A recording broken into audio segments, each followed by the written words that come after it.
Hello, everybody. Welcome to the November reading report, where we're going to go over every book that I read in the month of November. I meant to get this video out last week. Didn't happen. Finals week. Let's see. Like I said, we're doing a little bit differently than last time. We're going to be ranking everything from worst to best, so you'll hear about them in that order. Start out with a couple stats here. I read 26 books in total, which is a lot. It sounds like a lot. Don't expect that from me again. The reasoning that I read 26 books was because I read 17 volumes of manga. I read 6 science fiction novels. I read 2 fantasy novels, 1 philosophy slash nonfiction book, totaled out to 7,904 pages. Yeah, I don't think I've ever seen that big of a number in my monthly count of pages, but comics really help out. This was a very, very good reading month for enjoyment because across 26 different books that I read, I believe I got this from Storygraph totals. They said that I have a 3.81 out of 5 average rating for the books that I read. So, which is quite high. I'm a bit of a stickler a lot of the time on ratings. I You'll probably get to see that. If you go back and look at my posts especially, you'll be able to see that. Um, so a couple of the books that I'm going to mention and talk about here, I don't have physical copies of for various reasons. We'll get to that as we go through. Seeing as all 17 manga are one big continuous story, I've kind of just lumped them into one item here as well. So we're left with a very convenient top 10. Or top 10? It's not top 10 if there's only 10. Our countdown from 10. So at number 10, Kings of the Wild, my most disappointing read. Nicholas Eames, God bless him. I don't have a copy of the book anymore. I used to own, up until I read this book, I owned The Kings of the Wild as well as the follow-up, Bloody Rose, The Bloody Rose, Bloody Rose, Bloody Rose. I couldn't get on with it at all, which is surprising. It surprised me because I'm a huge heavy metal fan. I'm a lifelong heavy metal dude. I grew up on like a bunch of classic rock from my dad. My mom was a hair metal girly. Motley Crue, Queensryche, Skid Row, Bon Jovi. Bon Jovi's not hair metal, but same crowd. This felt entirely derivative. I had a hard time noticing anything truly novel within the book, which disappointed me a lot. It really felt like a high schooler played Brutal Legend on the PlayStation and then wrote their very first Dungeons and Dragons campaign on it. It wasn't bad. It wasn't my book. And I was very sad about that. I was very disappointed. I went after I read it and I immediately sold my both of my Nicholas Eames books to the used bookstore that I go to here in town because I knew that it wasn't for me. I know they're extremely popular, and I know that they are extremely beloved, especially here on YouTube, with people who love fantasy. So I took the chance and the step to go and put it into the hands of someone who I know would really, really enjoy it because I don't want that on my shelves, really. Next up in the number 9 spot, we have Thus Spoke Zarathustra. This was the first thing we covered in our philosophy group discussions. We did 3 weeks on this. There's a lot of good stuff in here. I'm a real big fan of the whole God is dead type thing. The further I got into it, the more it kind of came across as like pompous a little bit. There was a whole lot of like Zarathustra, the narrator, asking, oh, you might be thinking, why am I so great? Why am I so great? There was a lot of like self-praise bullshit in it that I didn't care for all too much.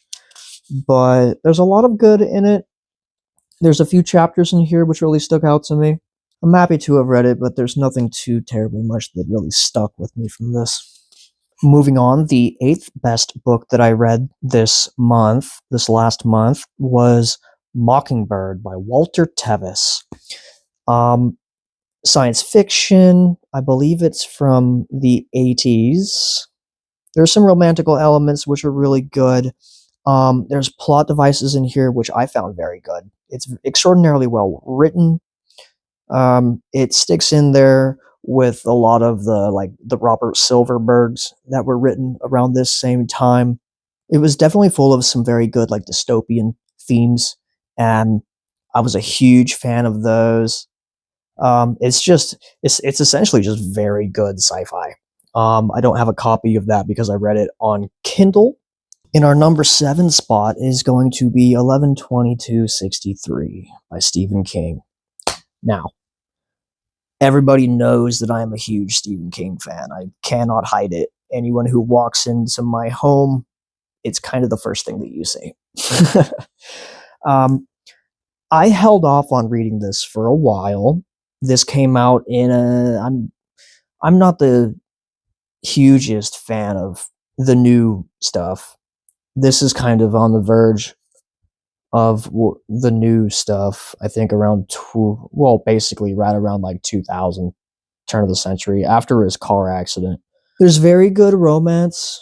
Once again, I kind of fell into a couple romantic subplots and stuff like that this last month. I'm not a big romance guy. For being marketed so much as a JFK book, this is almost everything but a JFK book. This is a book about the relationship between the two people, set back in 1958 through 1962. I made my top 10 list and put it out, I want to say 2 weeks ago or so. This one didn't make the cut. That's not to say it's not good. This is a lot of people's favorite Stephen King books. One thing that I've noticed is a lot of people who definitely also predominantly read new Stephen King more than old Stephen King say that this is one of their, if not their favorite. A lot of people will say that this is their favorite book of all time. I find that completely valid for them. It's not in mine, which is fine. I will read it again. It's rather long. It's not as long as Under the Dome, which I like better than this one, but it's very good. In at our number 6 spot here is The Sirens of Titan by Kurt Vonnegut. I loved this the entire time. I don't have a copy of this because it's my neighbor's copy that I read. You won't see it here. The entire time that I was reading this, I couldn't help but think, oh, this is basically like if Philip K. Dick wrote Hitchhiker's Guide to the Galaxy. It's completely zany, wonky. It has made me really want to go get Library of America has a Kurt Vonnegut set that's like three or 4,000 page books that's got a whole bunch of his novels collected into them. I really want to go get those so I can read all of Kurt Vonnegut now. I wish the ending was longer. About the last third of it was where it really, really grabbed me. I have here that it's a meditation on free will and the scale of the universe. I really got the brunt of the whole scale of the universe really comes in at the back third, and I could take 1,000 pages of that forever. At number 5 here, another book that I read on my Kindle, Hawksbill Station by Robert Silverberg. I read this one right after I finished Mockingbird by Walter Tevis. And I think this is a lot of the reason why I kind of equate Mockingbird to kind of like a Robert Silverberg. It's definitely a little bit in the same dystopian, time travel-y, well, maybe not time travel, the same sci-fi vein, same era. They've created a penal colony 1 billion years in the past, and they send the prisoners just to the past anywhere. They could have the whole world because any trace of anything that they do or could do is going to be lost in time and then bulldozed over by the geology of the earth. And it basically is the book of they're just dropped there at Hawksbill Station, and you just have to fucking live, dude. That's it. It's really DG Compton, Farewell Earth's Bliss, but it has more of a glimpse of hope. It has less bleakness in it, where Farewell Earth's Bliss is just relenting, is just unrelenting bleakness, no shadow whatsoever of anything but like cyclical darkness and dread. What I'm putting as the number 4 book for November for me was actually book 4 of Book of the New Sun by Gene Wolfe. This is Citadel of the Autarch. It's the conclusion to the Book of the New Sun, minus the, well, Earth of the New Sun is like a sequel. Once you start to get a couple pages into like the ending of this, they're really tying things together from all the way from the front of the first book, Shadow of the Torturer, into this. You're getting a lot of the answers that you've had the entire time. It really adds to the rereadability. I immediately wanted to just start it all over again once I got done with this book. My number 3 book of the month was The Blade Itself, the very first book by Joe Abercrombie, the first book in the First Law trilogy. This was extraordinary. This was very good. It was an extremely good debut novel, was one thing I was kind of applauding it for. From the very beginning, you're getting the introduction to Glokta, and just the way that he shambles and meanders, and the way that he moves, and everyone's disposition. This is a very character forward book. It's not a plot heavy book. A lot of people consider that its biggest detractor. A lot of people say that's why they like it the least, is because there's almost zero plot in this book. It's all character. It's all laying everything down. You're laying out the chess pieces. You're not moving them yet, but you're laying out all the chess pieces with this book. I really liked it. At the time of filming, I just wrapped up yesterday the 3rd book in this trilogy, the final, The Last Argument of Kings. This might be my favorite. This is probably my favorite of the 3. The number 2 book of November, and my favorite Book of the New Sun book, Sword of the Lictor by Gene Wolfe. Where book 1 gave me a lot of the more sci-fi stuff that I wanted, book 2 gave me a lot more of the old school like fantasy that I was really wanting.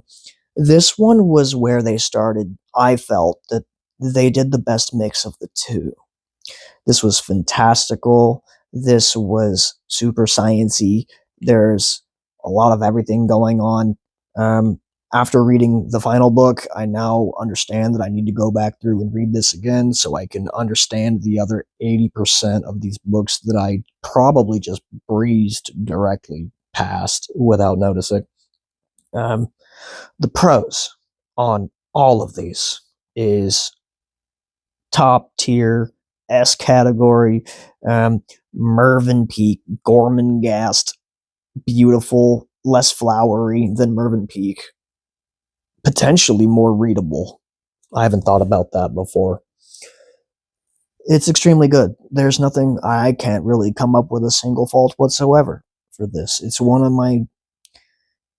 my favorite book in one of my new all-time favorite series ever. You're probably going to hear about this shit for a while from me. And finally, the number 1 spot. The first thing I said was manga. Starting off early last month, I read all 17 volumes of Blood on the Tracks. I can't remember the actual name of the mangaka.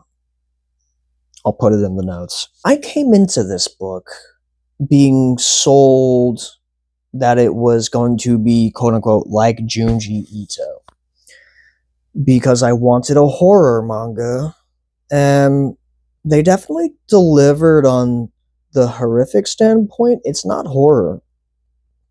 It's really not, I mean, is it horror? It's technically been in there with like psychological horror, I think. It's just a lot about broken families. It's about broken brains. It's about terrible upbringing, gaslighting, family drama, but all of it done in a way that's emotionally crushing because everything's done within the family. And then it follows for the rest of your life. And you kind of just get to walk through it and see how things that happen early on and then get compounded upon repeatedly can change the way that people see the world and change the way that people act and react and see others and themselves. I noticed a whole lot of parallels, not direct parallels, thankfully, but I noticed a lot of things that reminded me of my own family, of my own upbringing, of my own actions. Um, it was very profoundly impactful. There's not a whole ton of dialogue in it. It's very art forward, which makes it to where you can read through them extremely quickly. And it was just this constant drip that I had for, I think it was about 2 weeks. Yeah, just about 2 weeks. It follows the son in the family as everything is happening, and everything is happening to him. I want to go back and read it. I would encourage you all to go ahead and read it. Even if you're not like a comic book person or a manga person, I'm definitely more of a comic person than a manga person. However, lately I've been reading more manga, and I'm happy to say that perhaps my stance on all of it is changing. I'm very picky still. It's definitely more miss than hit, predominantly with me. But this one took the cake and it jumped right up there to my favorite manga of all time.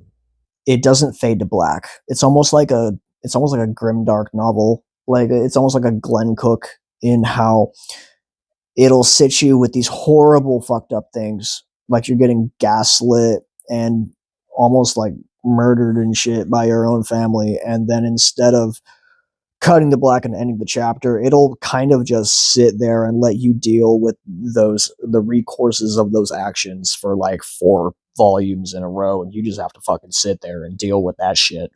And it's outstanding. It is outstanding. I could sit here and waffle in forever on that. So those are the 26 books that I read in the month of November, rated from least to favorites. Go ahead and let me know what you guys are reading down in the comments. Cheers.